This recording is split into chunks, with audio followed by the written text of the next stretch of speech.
नाकर्दा गुनाह। व्लादिमीर के कस्बे में एक नौजवान रहा करता था जिसका नाम डुमड़ख इक्सियोनोफ था। वो 2 दुकानों और एक रिहायशी मकान का मालिक था। खोबरू नौजवान था, सर के बाल खूबसूरत और गुंगरियाले थे। बहुत बजल्ला संज और गाने का शौकीन था। आगाज शबाब में उसे मै पीने की आदत थी। बाज औकात वो ज्यादा पीकर नशे में बहकना शुरू कर देता था, लेकिन शादी के बाद उसने बिलउमूम पीना छोड़ दिया। गर्मियों के मौसम में उसने नरीनी के तजारती मेले जाने का कसद किया। जब वो रुखसत होने से पहले अपने घर वालों को अलविदा कहने लगा तो बेबी ने उसे कहा, डुमरुख आज न जाओ, क्योंकि आज रात मैंने तुम्हारे मुतालिक एक बुरा ख्वाब देखा है। इक्सियोनोफ ने कहा लगाया और बोला, तुम्हें शायद डर है कि जब मैं मेले जाऊंगा तो वहां शराब पीकर बहकने लगूंगा। मालूम नहीं मुझे किस बात का डर है, मैं सिर्फ ये जानती हूँ कि मैंने एक बुरा ख्वाब देखा है। मैंने देखा है कि जब तुम लौट कर आए तो तुम्हारे सर के बाल सफेद हो चुके थे। बीवी ने जवाब दिया। इक्सियोनोफ फिर हंस पड़ा और बोला, ये तो मुबारक निशान है। देखो, अगर मैं अपने माल से कुछ नफा हासिल करता तो तुम्हारे लिए मेले से कुछ तोहफा लाऊंगा। ये कहकर उसने घर वालों को अलविदा कहा और सफर पर रवाना हो गया। जब वो अपना निस्फ सफर तय कर चुका तो उसकी मुलाकात एक शनासा ताजिर से हुई। उस रात दोनों ने एक ही सराय में क़ियाम किया, इकट्ठे बैठकर चाय पी और उसके बाद अपने अपने कमरों में जो बाहम मिले हुए थे सोने चले गए। इक्सियोनोफ अलग सुबह उठने का आदी था, चुनाचे सुबह सवेरे ठंडे वक्त में अपना सफर जारी रखने के ख्याल से उसने दिन चढ़ने से पहले ही अपने गाड़ी बान को जगा दिया और उसे घोड़े जोतने का कहा। फिर सराय के मालिक को, जो सराय के पुष्ट पर एक झोंपड़ी में रहता था, बिल अदा किया और सफर पर रवाना हो गया। तकरीबन 25 मील सफर करने के बाद उसने घोड़ों को दाना वगैरह डालने के लिए वक्फा किया और एक सराय में उतरा। सराय की एक रवश पर कुछ देर आराम किया, फिर केतीली में पानी का गर्म करने का हुक्म देने के बाद सराय की ढिउड़ी में दाखिल हुआ और वहां अपने सत्तार निकाल कर बजाने लगा। अचानक 3 घोड़ों वाली एक बग्गी आकर रुकी जिस पर घंटियां बज रही थी। उसमें से एक अफसर उतरा जिसके पीछे 2 सिपाही थे। वो अफसर इक्सियोनोफ की जानिब बढ़ा और उससे दरियाफ्त करने लगा कि वो कौन है और कहां से आया है। इक्सियोनोफ ने इत्मीनान के साथ उसे जवाब दिया और फिर बोला, क्या आप मेरे साथ चाय नहीं पियेंगे? लेकिन अफसर ने उससे आड़े तरछे सवाल पूछने का सिलसिला जारी रखा और मुख्तलिफ सवालों की बूछाड़ कर दी। तुमने गुज़िश्ता शब कहाँ गुजारी? क्या तुम अकेले थे या किसी ताजर के साथ थे? क्या तुमने आज सुबह दूसरे ताजर को देखा? तुम दिन चढ़ने से पहले ही सराय से क्यों चले आए? वगैरह वगैरह। इक्सियोनोफ बहुत हैरान था कि उससे ये सब सवालात क्यों पूछे जा रहे थे। ताम वो सारे वाकयात तफसील के साथ बयान करता रहा और आखिर में बोला, आप मुझसे इस तरह के सवालात क्यों कर रहे हैं? क्या मैं कोई चोर डाकू हूं? मैं अपने काम के सिलसिले में सफर कर रहा हूं और मुझसे ऐसे सवालात पूछने की जरूरत नहीं है। अफसर ने दोनों सिपाहियों को बुलाते हुए उससे कहा कि मैं इस जिले का पुलिस अफसर हूँ। मैं तुमसे सवाल इसलिए कर रहा हूँ कि जिस ताजिर के साथ तुमने गुज़िश्ता रात गुजारी वो मुर्दा पाया गया है। उसका गला कटा हुआ था। हम तुम्हारी चीजों की तलाशी लेंगे। अफसर और दोनों सिपाही कमरे में दाखिल हो गए। उन्होंने इक्सियोनोफ के सामान खोलकर उसकी तलाश लेना शुरू कर दी। अचानक अफसर ने एक थैले से एक चाकू निकाला और चीख के बोला, ये किसका चाकू है? इक्सियोनोफ ने नजरें ऊपर उठाई और अपने थैले से निकला हुआ खून आलूद चाकू देखकर खौफजदा हो गया। ये क्या माजरा है? इस चाकू को खून क्यों लगा हुआ है? इक्सियोनोफ ने जवाब देने की कोशिश की, लेकिन अल्फाज उसके गले में अटक गए। सिर्फ लड़खड़ाती हुई जुबान में इतना कह सका, मुझे नहीं मालूम, ये मेरा नहीं है। पुलिस अफसर ने कहा, आज सुबह ताजर अपने बिस्तर में मकतूल पाया गया। उसका गला कटा हुआ था। सिर्फ तुम ही ऐसे आदमी हो जिसका ये काम हो सकता है। मकान को अंदर से ताला लगा हुआ था और कोई दूसरा आदमी वहां मौजूद न था। इधर ये खून आलूद चाकू है जो तुम्हारे थैले से निकला है। उधर तुम्हारा चेहरा और तुम्हारी हरकत तुम्हारा धोखा दे रही है। मुझे बताओ कि तुमने उसे किस तरह कत्ल किया और उससे किस तरह रुपया चुराया? इक्सियोनोफ ने कसम खाई कि ये काम उसका नहीं है, नीज ये कि रात को चाय पर मुलाकात के बाद उसने ताजिर को नहीं देखा और उसके पास अपने 8000 रूबल के सिवा कोई रकम नहीं। नीज ये भी कि वो चाकू भी उसका नहीं है, लेकिन उसकी आवाज थर थर आ रही थी। चेहरा जर्द हो गया था। वो खौफ से इस तरह कांप रहा था जैसे सचमुच मुजरिम हो। पुलिस अफसर ने सिपाहियों को हुक्म दिया कि उसे बांधकर बग्गी पर ला दें। جب انہوں نے اکسیونوف کو پاؤں باندھ کے بگی میں ڈالا تو اس نے بڑی بے چارگی کے عالم میں عجیب کیفیت کے تحت اپنے جسم پر سلیب کا نشان بنایا اور رو پڑا۔ روپیہ اور سامان وغیرہ اس سے لے لیا گیا اور اسے ایک قریبی قصبے لے جا کر قید میں ڈال دیا گیا۔ پھر ولیڈیمیر میں اس کے چال چلن وغیرہ کے بارے میں تحقیقات کی گئی۔ وہاں کے تاجروں اور دوسرے مکینوں نے بتایا کہ ابتدائی عمر میں وہ شراب کا عادی اور بیکار رہتا تھا، لیکن ان خامیوں کے باوجود اچھا آدمی تھا۔ پھر اس پر مقدمہ چلا، اس پر تاجر کو قتل کرنے اور 20,000 روبل لوٹ لینے کے فرد جرم عائد کر دی گئی۔ اس کی بیوی بے بسی اور بے چارگی کے عالم میں تھی، وہ نہیں جانتی تھی کہ کس بات پر یقین کرے۔ بچے بالکل چھوٹی عمر کے تھے، ایک تو ابھی شیخ خوار تھا۔ وہ ان سب بچوں کو لے کر اس گاؤں پہنچی جہاں شوہر قید تھا۔ پہلے تو اسے اس کے ساتھ ملاقات کی اجازت نہ دی گئی، لیکن جب اس نے افسروں کی بہت زیادہ منت سماجت کی تو اسے ملاقات کی اجازت مل گئی۔ وہ اپنے شوہر کے پاس لے جائی گئی۔ جب اس نے اپنے خاوند کو زنجیروں میں جکڑے ہوئے قیدیوں کے لباس میں ملبوس اور چوروں اور مجرموں کے ساتھ مقید دیکھا تو بے ہوش ہو کر گر پڑی اور بڑی دیر تک ہوش میں نہ آئی۔ ہوش میں آنے پر اس نے اپنے بچوں کو کھینچ کر اپنے قریب کیا اور اپنے خاوند کے نزدیک ہو کر بیٹھ گئی۔ اس نے اسے گھر کے حالات اور معاملات سے آگاہ کیا، پھر اس سے داستان پوچھی۔ جواب میں اس نے بیوی کو سارا قصہ سنا دیا۔ اب ہمیں کیا کرنا چاہیے؟ اس نے اپنے خاوند سے دریافت کیا۔ ہمیں زار کے سامنے رحم کی درخواست پیش کرنی چاہیے کہ ایک بے گناہ انسان کو تباہی اور ہلاکت سے بچایا جائے۔ اکسیونوف نے جواب دیا۔ بیوی نے بتایا کہ وہ اس سے پہلے ہی زار کو رحم کی درخواست بھیج چکی ہیں، لیکن وہ قبول نہیں ہوئی۔ یہ سن کر اکسیونوف نے کوئی جواب نہ دیا، صرف اپنی نگاہیں زمین کی طرف جھکا لی۔ بیوی کہنے لگی، کچھ یہی وجہ تھی جو خواب میں نے تمہارے سر کے بال سفید دیکھے تھے، تمہیں یاد ہوگا، کاش اس روز تم سفر پر نہ نکلتے۔ پھر اپنی انگلیاں اس کے بالوں میں پھیرتے ہوئے اس سے پوچھا، میرے محبوب، اپنی بیوی کو سچ بتاؤ کہ کیا واقعی اس قتل میں تمہارا کوئی ہاتھ نہیں؟ یعنی کہ تم مجھ پہ شک کرتی ہو؟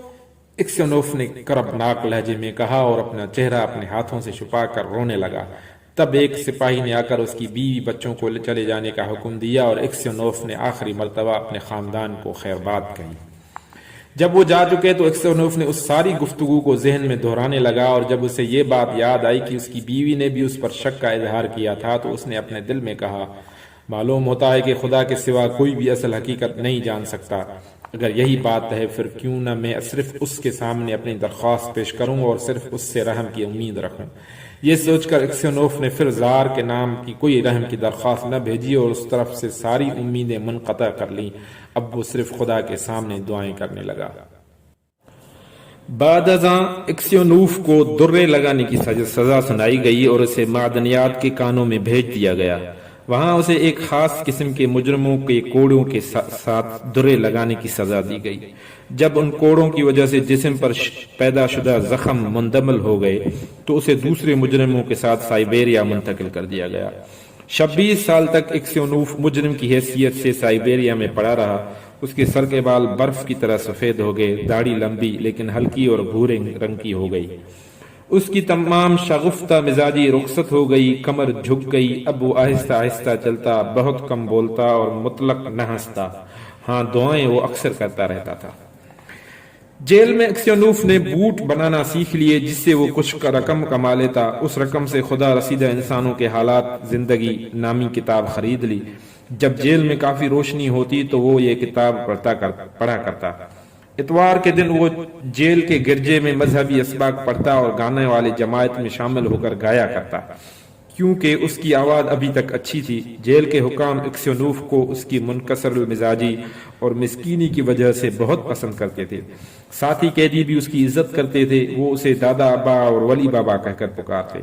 جب وہ جیل کے افسروں کے سامنے کسی چیز کی درخواست لے کر جانا چاہتا تو ہمیشہ اسے اپنا ترجمان بنا کر لے جاتے۔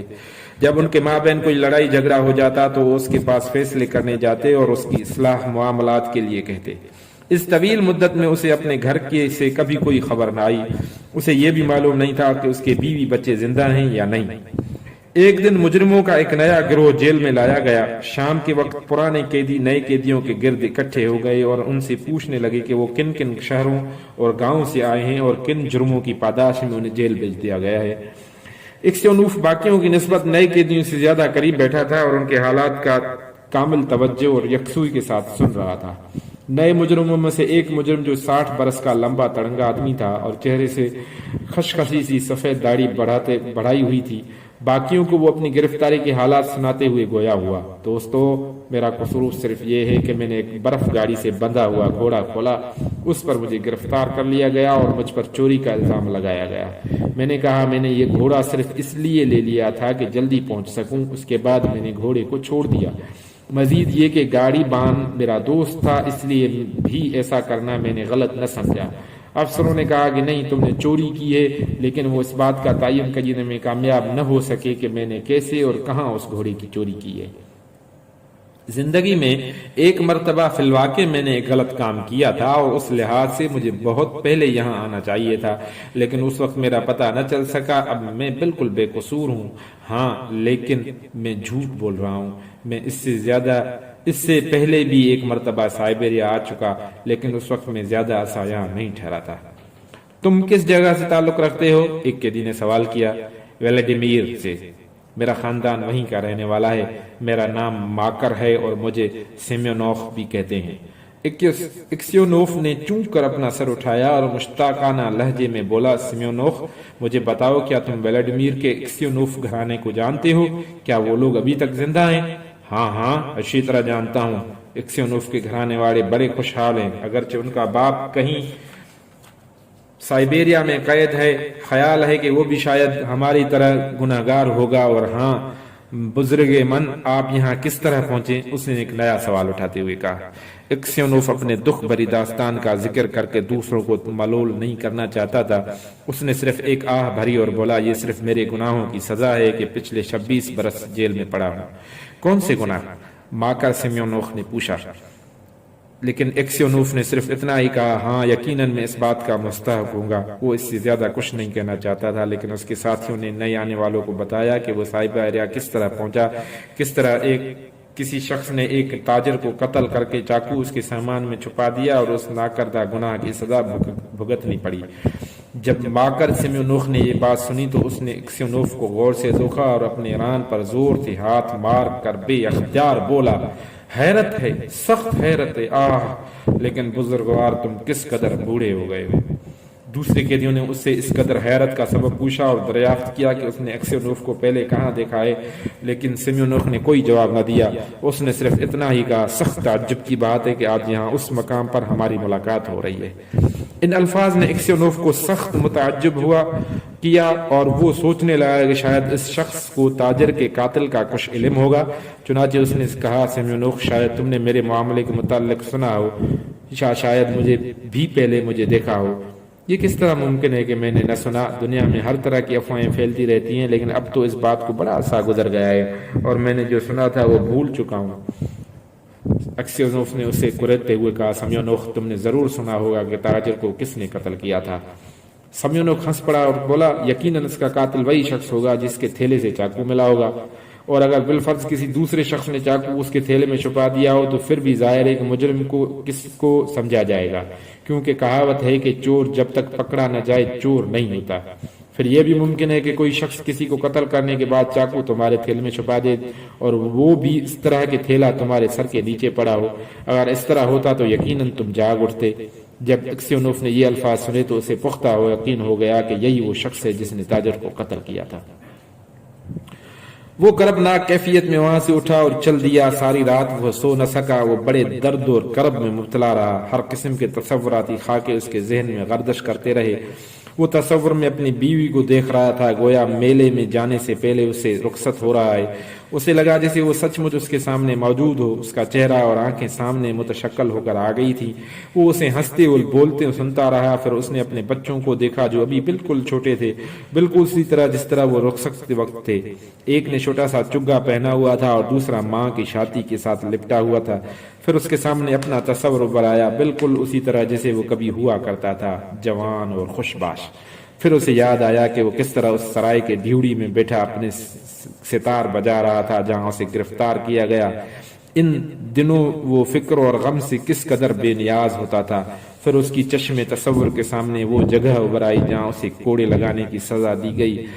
گرد جلاد اور تماشائی کھڑے دیکھ رہے تھے۔ پھر زنجیریں اور مجرموں کے چہرے اس کی آنکھوں کے سامنے گھومنے لگے، اور پھر اس بڑھاپے کا احساس اس کے ذہن میں ابھر آیا جو وقت سے پہلے ہی اس پر مسلط ہو گیا تھا۔ اس طرح 26 سال کا جیل کا سارا زمانہ ایک فلم کی طرح نگاہوں کے سامنے گھومتا رہا۔ ان سب چیزوں نے اسے اس قدر نڈھال کر دیا کہ اسے اپنی زندگی عذاب معلوم ہونے لگی، اور وہ اسے ختم کر دینے کے متعلق سوچنے لگا۔ اس نے محسوس کیا جسے زندہ رہنے کی خواہش اس کے اندر دم توڑنے لگی ہے۔ یقیناً یہ سب اس بدمعاش کا کیا دھرا ہے۔ وہ زیر لب بڑبڑایا اور غصے کی ایک لہر اس کے جسم میں سرایت کر گئی۔ سمیونوف کے متعلق غصہ اس قدر شدید ہوتا گیا کہ وہ اس سے انتقام لینے کی سوچنے لگا، خواہ اس کے بدلے میں اسے کسی بھی انجام سے دوچار ہونا پڑے۔ وہ ساری رات دعائیں مانگتا رہا، لیکن اسے کوئی سکون یا اطمینان نہ مل سکا۔ دن کے دوران میں وہ سمیونوف کے نزدیک بھی جانے سے گریز کرتا رہا، بلکہ اس نے اس کی طرف نگاہ بھی اٹھا کر نہ دیکھا۔ 2 ہفتے اسی طرح بیت گئے۔ اکسیونوف راتوں کو جاگتا رہا، اور اس کی حالت اس قدر قابل رحم ہو گئی کہ اسے کچھ سجائی نہ دیتا تھا کہ وہ کیا کرے۔ ایک رات جب وہ جیل میں ادھر ادھر پھر رہا تھا، اس نے مٹی کا ایک تودا دیکھا جو لڑکتا ہوا اس کی جانب آیا۔ یہ تو اس مچان کے نیچے سے آیا جس پر قیدی سویا کرتے تھے۔ وہ اسے دیکھنے رک گیا۔ اچانک سمیونوف اس مچان کے نیچے سے رینگ کر نکلا اور گھبرائے چہرے کے ساتھ اکسیونوف کی طرف دیکھنے لگا۔ اکسیونوف نے اس کی طرف توجہ بغیر گزرنا چاہا، لیکن ماکر نے اسے ہاتھ پکڑ لیا اور اسے کہنے لگا، میں دیوار کے نیچے ایک سوراخ کھود رہا ہوں، اس سے جو مٹی نکلتی ہے اسے اپنے بڑے بوٹوں میں بھر لیتا ہوں، اور روزانہ جب قیدیوں کو کام پر لے جایا جاتا ہے تو مٹی سڑک کنارے ڈال آتا ہوں۔ بزرگوار، تم خاموشی سے دیکھتے جاؤ، امید ہے کہ تم بھی میرے ساتھ جیل سے نکلنے میں کامیاب ہو جاؤ گے، لیکن اگر تم نے میرا راز افشاں کر دیا تو جیل والے کوڑے مار مار کر میری جان قبض کر لیں گے، لیکن یاد رکھو کہ سب سے پہلے میں تمہیں ٹھکانے لگا دوں گا۔ اکسیونوف نے جب اپنے دشمن پر نگاہ ڈالی تو مارے غصے کے کانپنے لگا۔ اس نے یہ کہتے ہوئے اپنا ہاتھ اس کے ہاتھ سے چھڑا لیا، میرے دل میں اب فرار یا بچاؤ کی کوئی خواہش نہیں، اور نہ تمہیں مجھے قتل کرنے کی ضرورت ہے۔ تم مجھے آج سے پہلے بہت پہلے ختم کر چکے۔ باقی رہا تمہارے متعلق اطلاع دینے کا سوال تو ہو سکتا ہے میں ایسا کروں یا ہو سکتا ہے نہ کروں، جس طرح بھی خدا میری رہنمائی کرے گا وہی کروں گا۔ اگلے روز جب قیدیوں کو باہر کام پر لے جایا جا رہا تھا تو ایک محافظ سپاہی کے علم میں یہ بات آئی کہ کسی قیدی نے اپنے بوٹ سے مٹی نکال کر پھینکی ہے۔ اس پر جیل خانے کی تلاشی لی گئی اور سرنگ کو ڈھونڈ لیا گیا۔ جیل کا گورنر آیا اور اس نے سرنگ کھودنے والے کا پتہ چلانے کے لیے تمام قیدیوں سے پوچھ گچھ کی، لیکن سب نے لا علمی کا اظہار کیا۔ جو قیدی جانتے تھے وہ سمیونوف کے ساتھ بے وفائی نہیں کرنا چاہتے تھے، کیونکہ وہ جانتے تھے کہ نتیجے میں اسے کوڑے مار مار کر ادھم ہوا کر دیا جائے گا۔ آخر میں گورنر اکسیونوف کی طرف متوجہ ہوا، کیونکہ وہ اسے راست باز انسان سمجھتا تھا۔ اس نے کہا، آپ راست باز اور بزرگ آدمی ہیں، خدا کو حاضر ناظر جان کر یہ بتائیے کہ یہ سوراخ کس نے کھودا؟ اس وقت ماکر سمیونوف اس طرح کھڑا تھا گویا معاملے سے اسے کوئی سروکار ہی نہیں تھا۔ وہ گورنر کی طرف دیکھ رہا تھا اور اس سے زیادہ توجہ اس کی اکسیونوف پر مرکوز تھی۔ اکسیونوف کے ہونٹ اور ہاتھ کانپ رہے تھے۔ ایک لمبے وقت تک وہ ایک لفظ بھی نہ بول سکا۔ اس نے اپنے دل میں سوچا، مجھے اس شخص کی صفائی پیش کرنے کی کیا ضرورت ہے جس نے میری زندگی تباہ کر دی؟ جو تکلیف میں اٹھا چکا ہوں اس کا خمیازہ اب اسے بھگتنے دو، لیکن اگر میں نے بتا دیا تو وہ اسے کوڑے مار مار کر ہلاک کر دیں گے، اور یہ بھی ہو سکتا ہے کہ اس پر غلط شک کر رہا ہو، اور پھر آخر مجھے اس بات کا حاصل بھی کیا ہوگا؟ اے مرد بزرگ، گورنر نے اپنے بات دہراتے ہوئے کہا، مجھے سچ بتائیے کہ دیوار کے نیچے سوراخ کس نے کھودا ہے؟ اکسیونوف نے سمیونوف پر ایک نگاہ ڈالی اور بولا، عالی مرتبت، میں کچھ نہیں کہہ سکتا۔ خدا کی مشیت یوں ہی ہے کہ میں کچھ نہ بتاؤں۔ آپ میرے ساتھ جو سلوک بھی چاہیں کریں، میں آپ کے اختیار میں ہوں۔ گورنر نے اکسیونوف سے مجرم کا پتہ پوچھنے کی پوری کوشش کی، لیکن اس نے مزید کچھ کہنے سے انکار کر دیا۔ چنانچہ بلاخر ناکام ہو کر اس نے معاملے کو چھوڑ دیا۔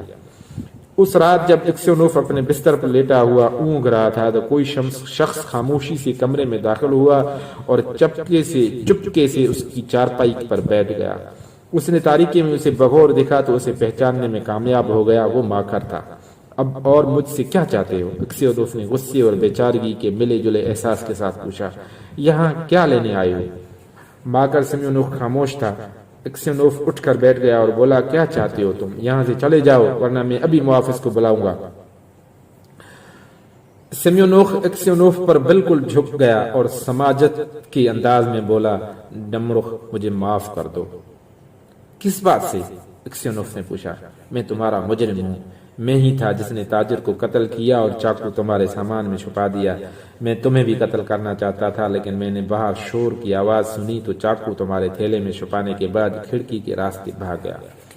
एक्सियोनोफ खामोश था और नहीं जानता था कि क्या कहे। सिम्योनोफ ने बिस्तर की चादर एक तरफ सरकाई, जमीन पर घुटने टेक कर बैठ गया और बोला, डुमरुख मुझे माफ कर दो। हुब्बे खुदाबंदी के नाम पर मुझे माफ कर दो। मैं अपने जुर्म का एतराफ कर लूंगा कि ताजिर को तुमने नहीं मैंने कत्ल किया। इस तरह तुम कैद से रिहा होकर अपने घर जा सकोगे। तुम्हारे लिए ये बातें कह देना बड़ा आसान है, एक्सियोनोफ ने कहा, लेकिन मैंने तुम्हारी वजह से 26 साल मुसीबतें काटी हैं। अब मैं कहाँ जा सकता हूँ? मेरी बीवी मर चुकी और मेरे बच्चे मुझे भूल चुके। अब मेरा कोई ठिकाना नहीं जहाँ मैं जाऊँ।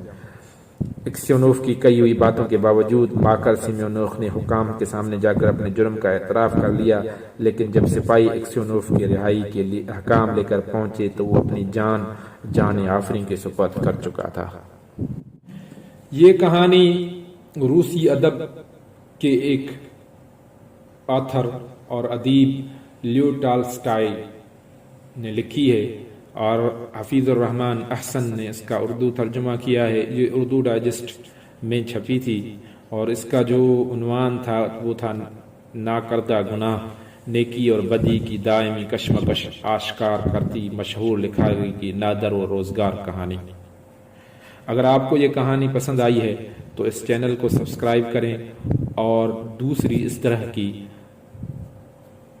उर्दू अदब से ताल्लुक़ रखने वाली, सिंधी अदब से ताल्लुक़ रखने वाली कहानियाँ सुनने के लिए हमारे वीडियोस को देखते रहिए। Thank you very much.